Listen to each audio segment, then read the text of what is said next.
am coming from Abebaw University in Ethiopia.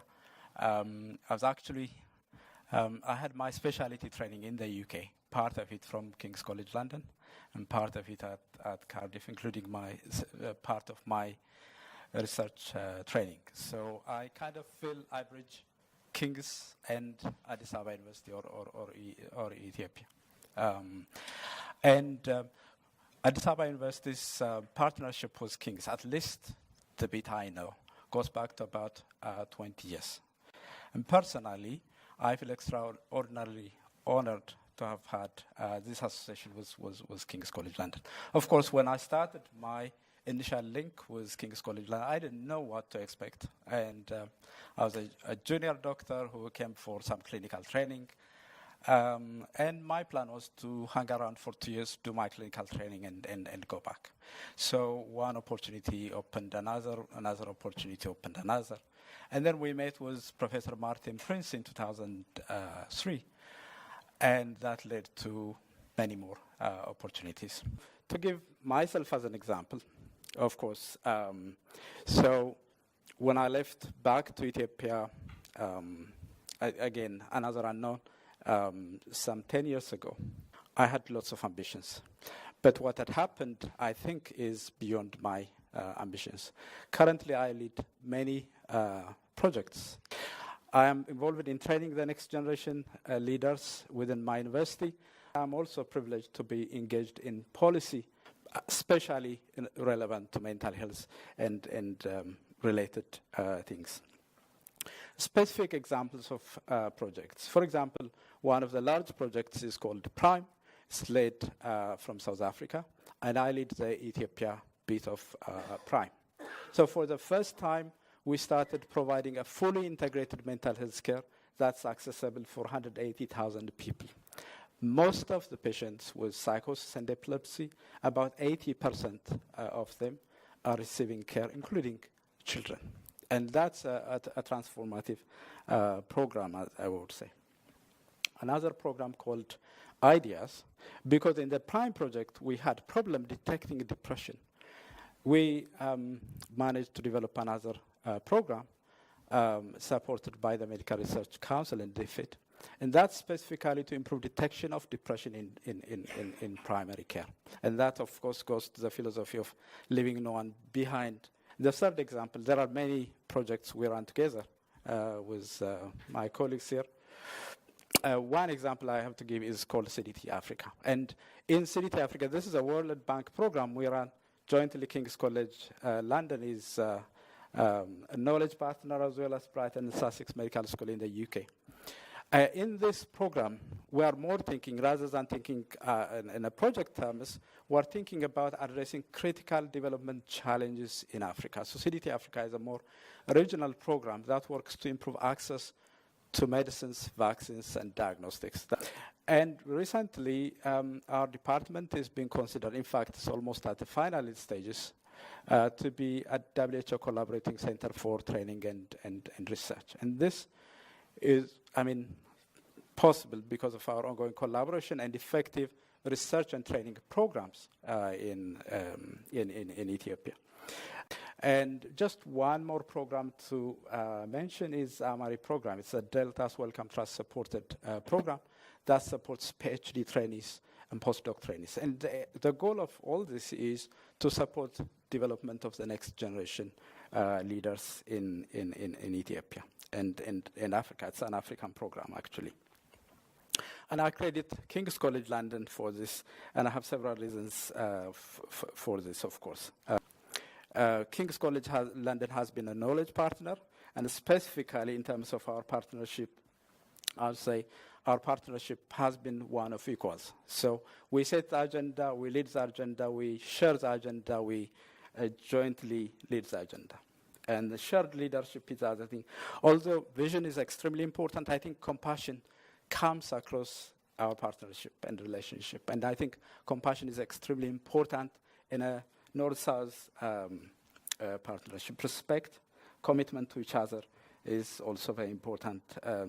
And our partnership has focused on care delivery and improving care to patients. The example I gave in Prime is one such example. I think the next step for me is to more formally institutionalize the relationship. So far, our partnership has focused on projects and limited to at the institution level. More formalizing the relationship in that way would be very helpful. Strengthen institutions. So I mentioned CDT Africa as an example. CDT Africa has a completely separate model of management and funding. Such institutions could be supported and be strengthened, and they focus on critical development challenges in their more regional platforms. That would be extremely useful things. The other issue is working with multiple institutions. So King's is one institution, and we have other partners. And how do we make these partnerships work all together? And finally, openness. There are many things that are possible when we are open. So King's Global Health Institute has been open, can be open moving forward, and many things could be done. Our funders, many of them, but I just want to acknowledge a few. DFID, the Medical Research Council, NIHR now, the Wellcome Trust, and the Stanley Medical Research Institute. Many of you might not know it. It's an excellent program. And I'm sincerely, I mean this from my heart, I'm sincerely grateful to the British people for their generosity. Thank you.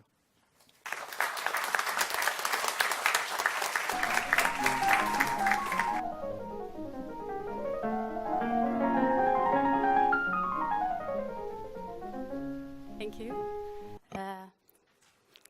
My name is Bethlehem Tekola.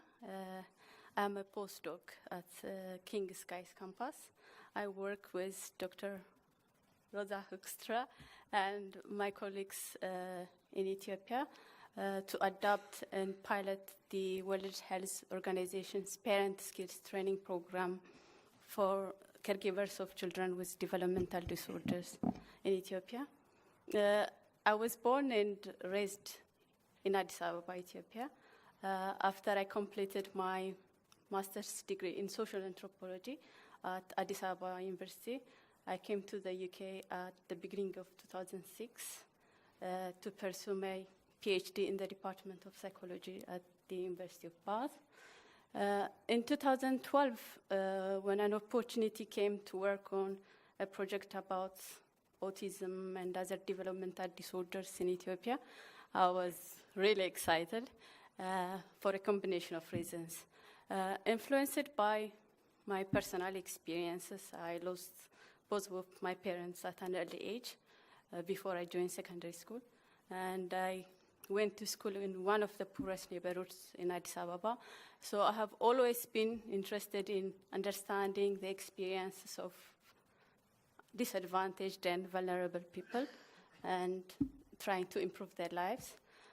Some of my works include an ethnographic study of the lives of female commercial sex workers and a qualitative study of the lives of poor children in Addis Ababa. And I also knew that my anthropology background and the fact that I know the language and the culture would be beneficial in understanding local needs and cultural contexts, which I think are really important in implementing and evaluating health interventions. For example, in our current projects, I led 2 stakeholder workshops in rural Ethiopia as part of adopting the World Health Organization's Parent Skills Training Program for caregivers of children with developmental disorders to make it relevant and acceptable to the Ethiopian culture. After we done the pre-pilot in Addis Ababa, I also interviewed caregivers who took part in the training and also program facilitators to learn about their experience. It was really encouraging to hear that parents found our training very helpful. They said it has increased their parenting confidence and it has increased their resilience in the face of stigma they experience in their everyday life. But the interviews also highlighted the great challenge that parents and their children face in their day-to-day life. A great motivation for me is that this research is trying to make a difference in some of the most disadvantaged and vulnerable people in my home country. Making a difference in Ethiopia and generally in Africa is very important to me. In the future, I hope to continue to establish a global health career with King's.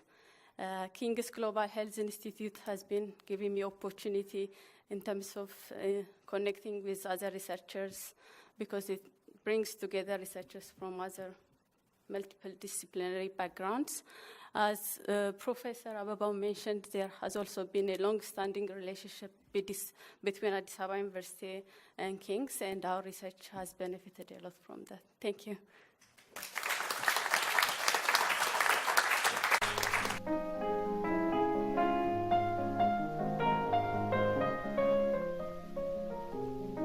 Good evening. I'm Oliver Johnson.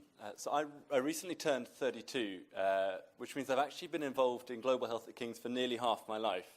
So in some ways, my personal journey with global health mirrors that of the university. And it started for me in 2004 when I came here to study medicine, and within days, I was part of a really vibrant student global health community, Stop AIDS campaigning, human rights advocacy. But at that time, I wasn't able to study global health at King's. I had to go elsewhere for that.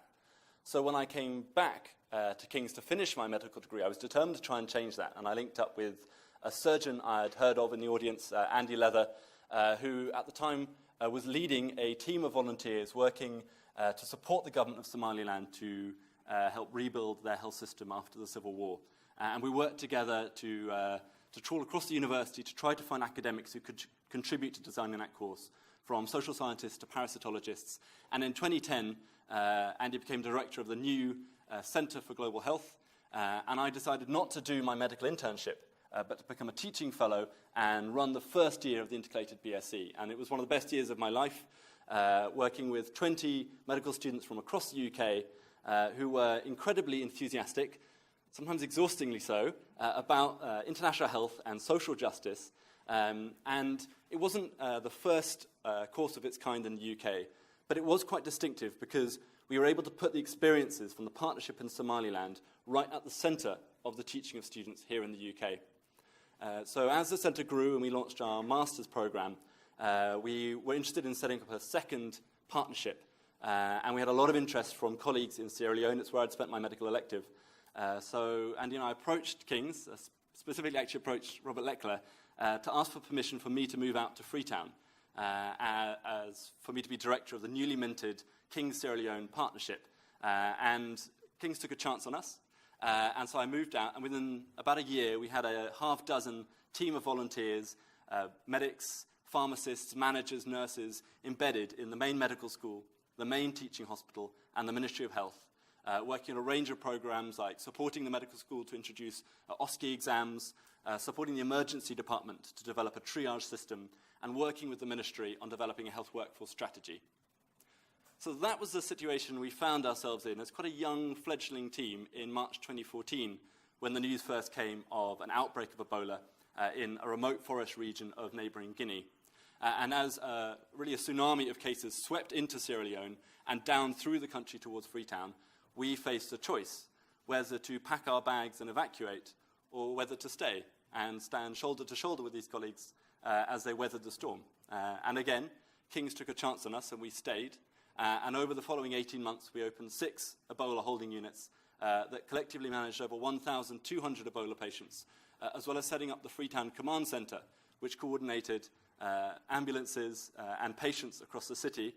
And I'll just mention the person doing that coordination was a film studies graduate of King's, who had been managing Wicked the musical in the West End. And we put her operational management skills to good use in charge of an ambulance bay, but it shows how interdisciplinary global health is. And I've just finished a book, actually, about that experience called Getting to Zero, and since I handed over the partnership, it's continued to thrive. There's a team of about 25 volunteers at the moment in Sierra Leone, as well as a new partnership led by my colleague Liz over there in the Western DRC. So for me, over the last 9 months, I've been helping the partnerships to develop a 10-year strategy. And so as we look forward, we're looking to grow our work on the ground, but also to share what we're learning with the world and to pioneer new teaching and research opportunities linked to the partnerships. For me personally, I'm hoping to start a PhD. I say hoping because I've got to get through an academic committee before then, but hoping to start a PhD in June on clinical leadership in Africa as part of the NIHR Asset Centre. And as I reflect back on my personal experience, but also the universities, I'm really proud to be here at the launch of the King's Global Health Institute today, and I think it's a huge step forwards, another huge step forwards for global health at King's. Thanks.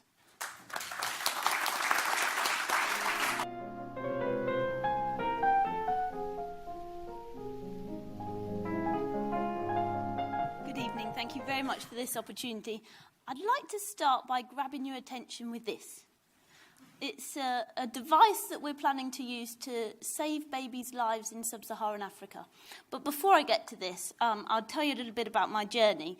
I'm a paediatric surgery registrar, and I first came into contact with King's Global Health Centre in 2012 when I was a core surgical trainee in London at King's, and I had the opportunity of working with Andy Leather.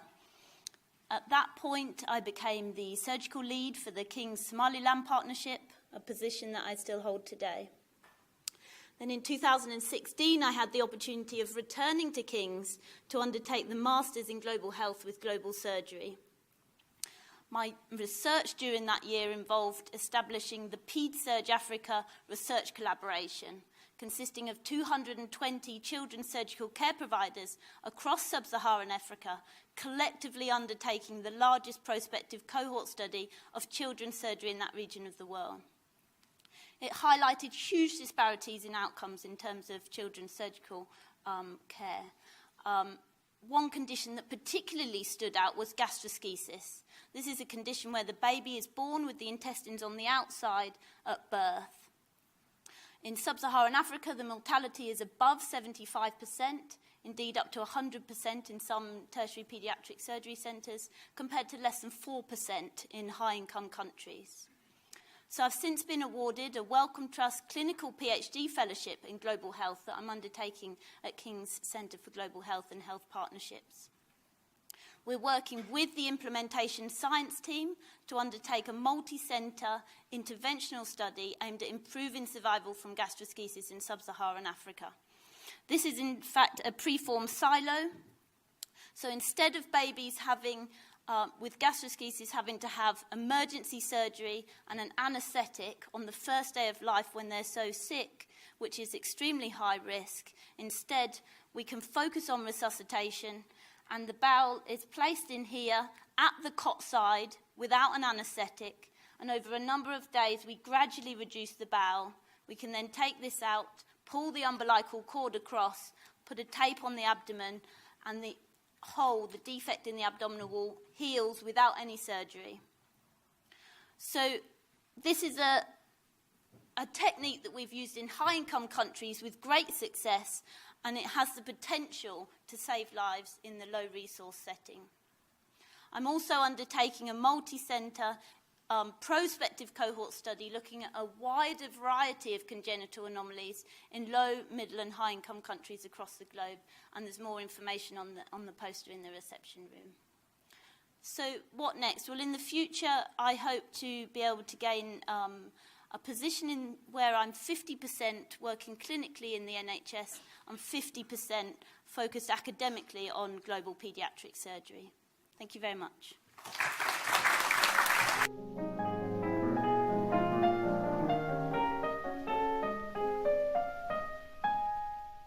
Good evening, everybody. My name's Tanya Robbins. I'm a first-year PhD student linked to ASSET under the supervision of Professor Andy Shannon in the Department for Women and Children's Health at the Faculty of Life Course Science. We've heard about the big improvements in maternal mortality over the Millennium Development Goal era, but despite that, there are still 830 women that die every day from preventable causes during pregnancy and childbirth. And 99% of these, as Martin said, happen in low and middle income countries, and 2/3 of those happen in sub-Saharan Africa. Early detection and effective management of these preventable causes relies on accurate and timely monitoring of vital signs. So the three major causes of maternal mortality, as Martin mentioned, are obstetric hemorrhage, sepsis, and preeclampsia or eclampsia. We know that the vast majority of these deaths are preventable. Today, a woman who's pregnant in the UK who develops preeclampsia has a chance of less than 1 in a million chance of dying from preeclampsia, compared to a woman who has preeclampsia in a low-resource setting who has a 1 in 3,000 chance of death. So I'm going to talk to you a little bit about the Cradle VSA, or Vital Signs Alert device, which is a blood pressure and heart rate monitor that was developed by Professor Andrew Laing. It's a semi-automated blood pressure device, and it also measures heart rate. Its unique feature is that it has a traffic light triage system, which allows unskilled birth workers to be able to triage and act on abnormalities in the vital signs.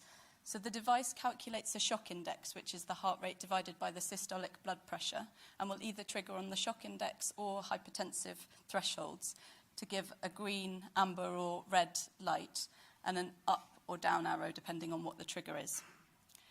The device was specifically developed to meet the WHO criteria for use in the low-resource setting. So it's very robust, it's portable, it's cheap at £15 per device, and it's very accurate. So it's very rare that blood pressure machines are actually tested for their accuracy, and it's quite unique in that sense. It's been extensively tested for accuracy, but also validated specifically for use in the pregnant population. Many blood pressure devices that are in use will underread blood pressure, and in the hypertensive pregnant population, this can be very dangerous. The device is also USB chargeable, and now phones are kind of ubiquitous across the world, even in low-income settings, so this allows easy charging. The battery life is very long, and you can get over 200 readings from a single charge. So the recent Cradle 3 trial, which has been run across 8 low- and middle-income countries, has looked at implementation of the device with a simple training package to see whether this would reduce maternal mortality, eclampsia and emergency hysterectomy. And the Cradle 3 team were awarded the Newton Prize in 2017, which recognises excellence and innovation in research working towards social welfare and economic development in ODA countries. And the device has also been recognised as one of the top 30 innovations in global health, trying to accelerate towards achieving the Sustainable Development Goals. Thank you very much.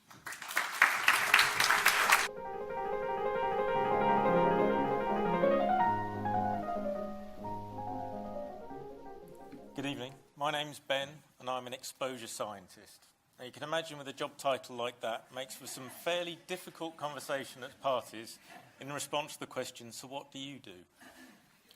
At first, explaining that I worked in air pollution didn't really help very much. But then things started to change. In 1994, the Environmental Research Group at King's set up the London Air Quality Network to monitor the city's air quality. In 2000, we started to highlight issues a full 15 years before the VW scandal about compliance of diesel vehicles. In 2010, we started to link low lung development size of children in East London in particularly highly polluted areas. Slowly, air quality was rising up the agenda. And then China happened. An invisible health problem became visible, inescapable, affecting rich and poor alike. Awareness in other parts of Asia followed. Orange smogs in Delhi, forest fires in Indonesia, cooking smoke in Africa. By the time the 2010 Global Burden of Disease study ranked indoor and outdoor air quality as the 3rd and 9th highest causes of premature mortality, the world had recognised that this was a major public health crisis that required urgent action. And people started talking to me at parties. As part of the Global Health Institute, our group is translating knowledge and techniques developed in Europe and other parts of the globe to other parts of the globe that have much greater problems. Advanced high-resolution modelling techniques developed to assess the impact of the London low-emission zone are being applied to cities from China to West Africa. New sensor technologies like these developed for health studies in London are being deployed vertically in high-rise residences in Hong Kong, in Nigeria to assess the influence of gas flaring on respiratory health, and in Beijing to establish the impact of clean fuel policies on rural communities. We're providing advice and support to governments across the world. Indeed, our director, Frank Kelly, is currently in India negotiating a major new global health study, so watch this space. But what is an exposure scientist? My team measures and models what individuals breathe and they're exposed to as they go about their lives, particularly vulnerable individuals. Children, those with cardiovascular respiratory diseases, pregnant women, by linking behaviour, cooking, travelling, working, living. To environmental exposure, we can investigate more targeted health associations, provide more personalised advice on reducing health risks, and develop more effective improvement strategies. The rather abstract subject of non-communicable disease risk becomes visible, engaging, and relevant to everybody's lives. And here is the strength of the Global Health Institute. Its research focuses on the person. How can her or his life be made better, healthier, more rewarding? Our research linking the environment to health is hugely enriched by interactions with those working on health systems, diagnostic technology, and social mobility, and all tailored to the needs of a specific community. To really make a difference in global health, we must start at the individual and work upward, how they interact with their environment, their neighbours, their society, and its authorities. A holistic view to achieve lasting change and reduce health inequalities.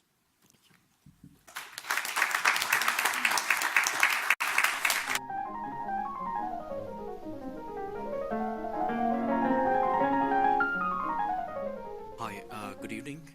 My name is Jodi Shirin. I'm a technical officer, epidemiologist at Department of Aging and Life Course in World Health Organization, Geneva.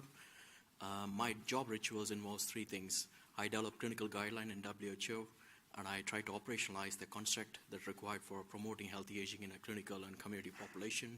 And third, I work with the ministries and advising them about how to organize integrated health and social care for older persons. So how did I get here is a story that I'm going to share in next 2 minutes, and the role of kings in terms of guiding me in the career path. So 12 years ago, I started my first job as a research assistant in 1066 Dementia Research Project, led by King's College London. And during this project, while I was working in India, I learned two things. First, for older adult, absence of disease is not equal to good health, because most of the times they are concerned about things that actually affects them or prevent them from doing an activity that are meaningful for their life. And second important lesson I learned is the healthcare systems are not prepared to deal with such issues. There is no interventions, there is no services. So, and because these health systems are traditionally trained to address acute condition, respond to infectious conditions, they were not trained properly. So understanding these two issues, I was quite interested. Why don't we start studying these problems? Because demographic transition is actually scaling up in many low and middle income countries. But I realized I didn't have any research training, because to study this problem, you need a good research training. But thanks to King's, because King's, through the project that I was working, had a capacity building program which allows young researchers to apply for master's or PhD training fellowships. So through that program, I managed to acquire a Wellcome Trust Fellowship to complete my master's at King's, and subsequently I finished my PhD at King's in 2012. While we were having some initial conversation with my supervisor, Martin Prince, about my PhD topic, we both of us were very keen that we don't want to land my PhD thesis with a couple of scientific publications. We rather decided to take a academic adventure of converting a PhD thesis into WHO official clinical guideline for addressing the care needs of older adults. So in order to do that, we worked closely with WHO from 2010, and we managed to synthesize 600 randomized controlled trials addressing healthcare interventions of older adults in the last 50 years. And we managed to put together 30 international experts in geriatric medicine with a range of expertise from nutrition to physiotherapy. And we convened an expert group meeting in 2015 in World Health Organization in Geneva. And we managed to pull together 16 recommendations that are important for addressing the healthcare needs of older adults. So this guideline has been formally published last year. We couldn't show you the slides, but you can access this in the internet. It's named as Integrated Care for Older Adults, so you can Google and find out. So what this guideline does is it tries to focus on intervention that's going to help the healthcare provider to prevent people from experiencing declines in physical and mental capacity when they get older and older. This is very important for Rural Alert and also for many countries, because these declines are, if you're able to manage this decline, you can actually prevent older people from developing early onset of care dependence.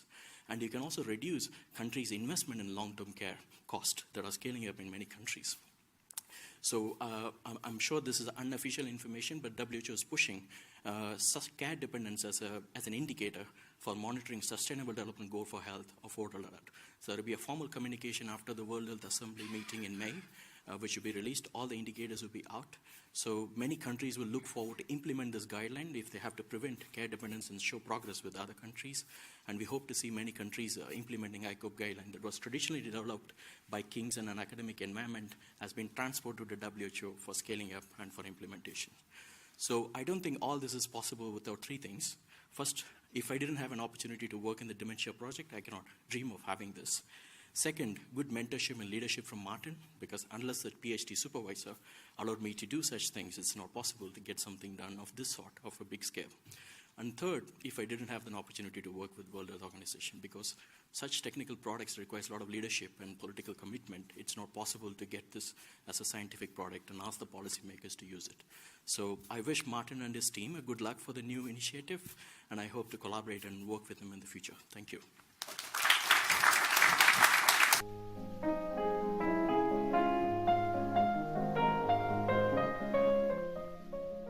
Hi, good evening. I'm Catherine Sackley. I'm Professor of Rehabilitation and I'm a physiotherapist by trade. And I was hoping to do a sort of kind heart and coronet trawl through some of my relatives. So this is my first time in the building, and I found out that my great-uncle, Sidney Garland, worked here in 1945. And he was from a generation that had a pretty rough time. And his younger brother, Reg, my grandfather, was in the Star and Garter Home for Disabled Ex-Servicemen. And as a child, we used to go and visit. And it was really inspirational, and I was really interested in the way they'd adapted snooker tables and toilets and cutlery and things like that. And it fired my imagination and my brother's. And then we were really lucky one day when Sir Douglas Bader visited, who'd had a double amputation. And in my brownie uniform, he insisted that I kick his leg. And I found out why, because it was metal. And obviously, this had a profound effect on me and my brother, who both went. John went into medicine, and I said yesterday I went into rehabilitation, but I don't mean I was admitted. I mean I specialise in rehabilitation. So I qualified as a physiotherapist and became interested in stroke rehabilitation. And although it's all been in the UK, it's very similar in some ways. I soon learned that the patients and carers know the best questions that we need to answer. So started working in partnership with patients and carers. And also that stroke care is a team sport, a multidisciplinary sport.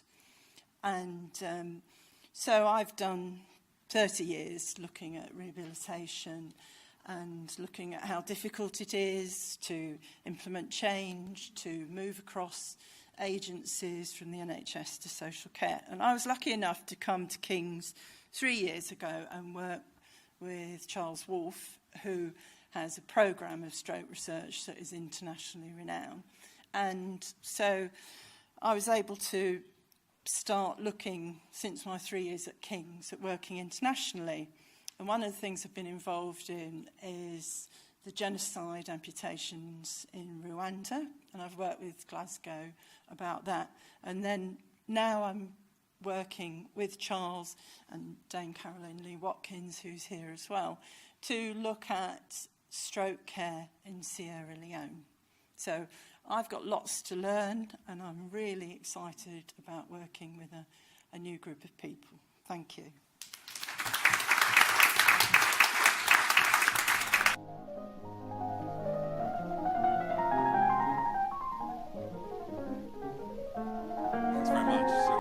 to the last one. Hold on, I'll speak fast. 3 minutes. So I want to tell you a little bit about myself, what I've been doing at King's, and most importantly, I actually want to ask you for help with something, which I'm going to do at the end. So the first part is that, you've been hearing a lot this evening about some of the themes, some of the central core values of the center.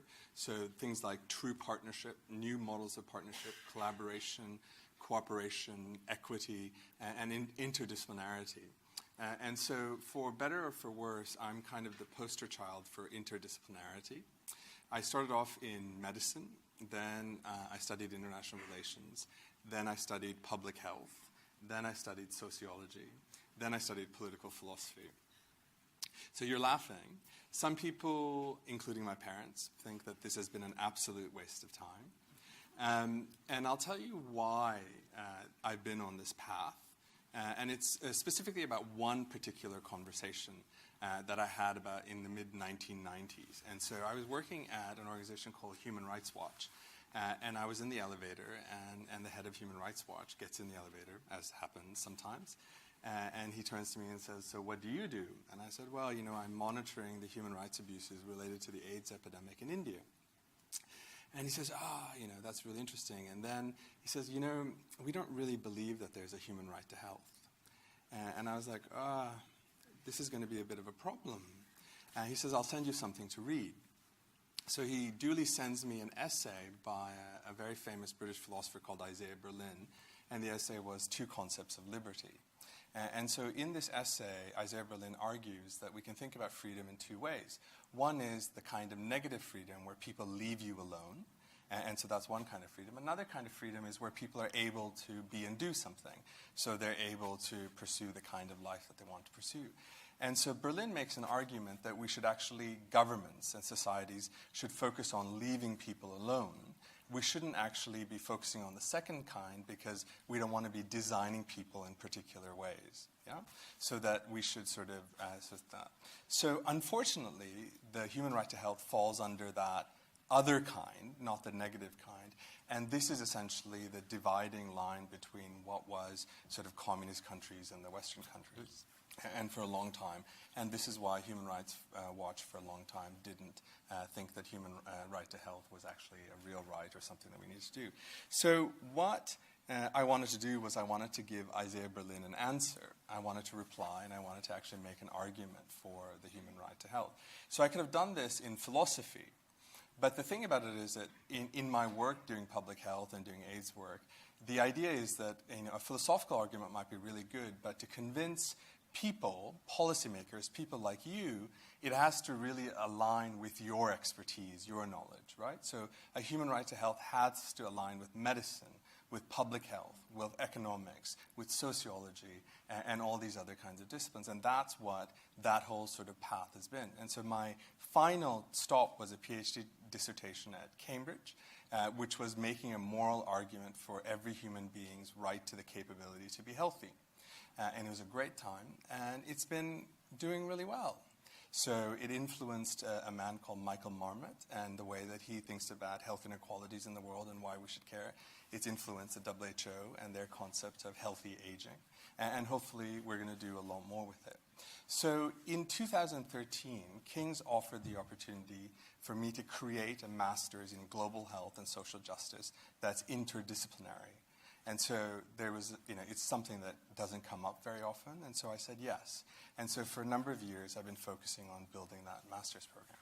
So this comes to the third point, which is what I need you to do, which is that I've been given a new task, which is that at the King's Global Health Institute, I'm going to be building a university-wide interdisciplinary PhD program in global health.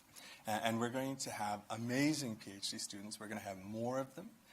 We're going to have lots of visitors, we're going to have lots of postdocs, and we're going to have interesting talks and seminars. So what I'd like to do is extend an open invitation to all of you to come to the seminars, to come present at the seminars, to send your students, whatever university you're from, because we really are interested in collaboration and cooperation and openness. And so I hope you'll join us in the future. Thanks.